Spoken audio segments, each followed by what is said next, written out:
Hi, friends. Today I'm going to read you the true story of the three little pigs, as told to Jon Scieszka, illustrated by Lane Smith.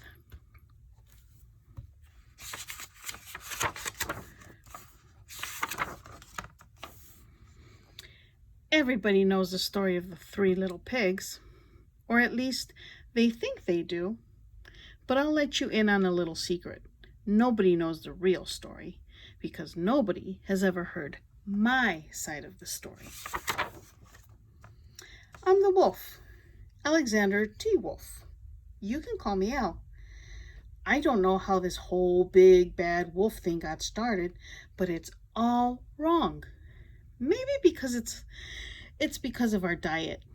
Hey, it's not my fault wolves eat cute little animals like bunnies and sheep and pigs. That's just the way we are. If cheeseburgers were cute, folks would probably think you were big and bad too. But like I was saying, the whole big bad wolf thing is all wrong. The real story is about a sneeze and a cup of sugar. This is the real story. Dun dun dun. Way back in Once Upon a Time, I was making a birthday cake for my dear old granny. I had a terrible sneezing cold. I ran out of sugar. So I walked down the street to ask my neighbor for a cup of sugar. Now, this neighbor was a pig, and he wasn't too bright either. He had built his whole house out of straw. Can you believe it? I mean, who in his right mind would build a house of straw? So, of course, the minute I knocked on the door, it fell right in. I didn't want to just walk into someone else's house, so I called, little pig, are you in? No answer. I was about to go home without the cup of sugar for my dear old granny's birthday cake. That's when my nose started to itch. I felt a sneeze coming on. Well, I huffed and I snuffed.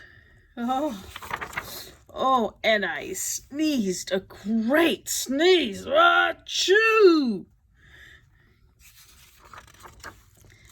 And you know what? That whole darn straw house fell down, and right in the middle of the pile of straw was the first little pig, dead as a doornail. He had been home the whole time.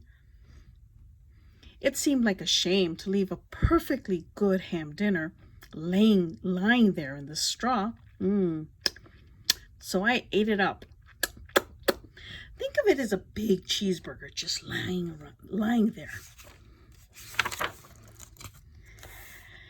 Well, I was feeling a little better, but I still didn't have my cup of sugar. So I went to the next neighbor's house. This neighbor was the first little pig's brother. He was a little smarter, but not much. He had built his house of sticks. I rang the bell on the stick house. Nobody answered. I called, Mr. Pig, are you in? He yelled back, go away, pig, go away, wolf, you can't come in. I'm shaving the hairs on my chinny chin. I had just grabbed the doorknob when I felt another sneeze coming on. I huffed and I snuffed and I tried to cover my mouth, but I sneezed a great sneeze. Achoo! And you're not going to believe it, but this guy's house fell down just like his brother's. When the dust cleared, there was the second little pig, dead as a doornail. Wolf's honor. Now you know food will spoil if you just leave it out in the open. So I did the only thing there was to do. I had dinner again. Think of it as a second helping. I was getting awfully full. But my cold was feeling a little better, and I still didn't have that cup of sugar for my dear old granny's birthday cake. So I went to the next house. This guy was the first and second little pig's brother. He must have been the brains of the family. He had built his house of bricks. I knocked on the brick house. No answer. I called, Mr. Pig, are you in? And do you know what that rude little porker answered? Get out of here, Wolf. Don't bother me again.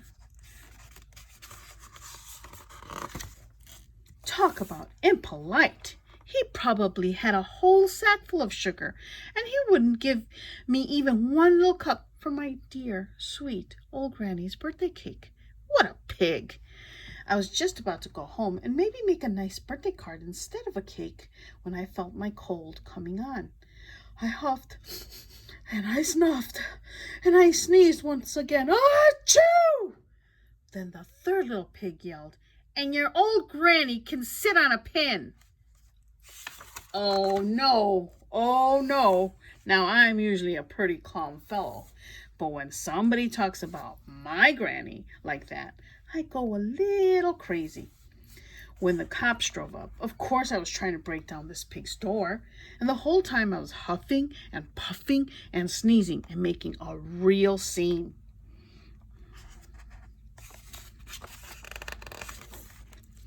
The rest, as they say, is history. The news reporters found out about the 2 pigs I had for dinner. They figured a sick guy going to borrow a cup of sugar didn't sound very exciting. So they jazzed up the story with all of that huff and puff and blow your house down. And they made me the big bad wolf.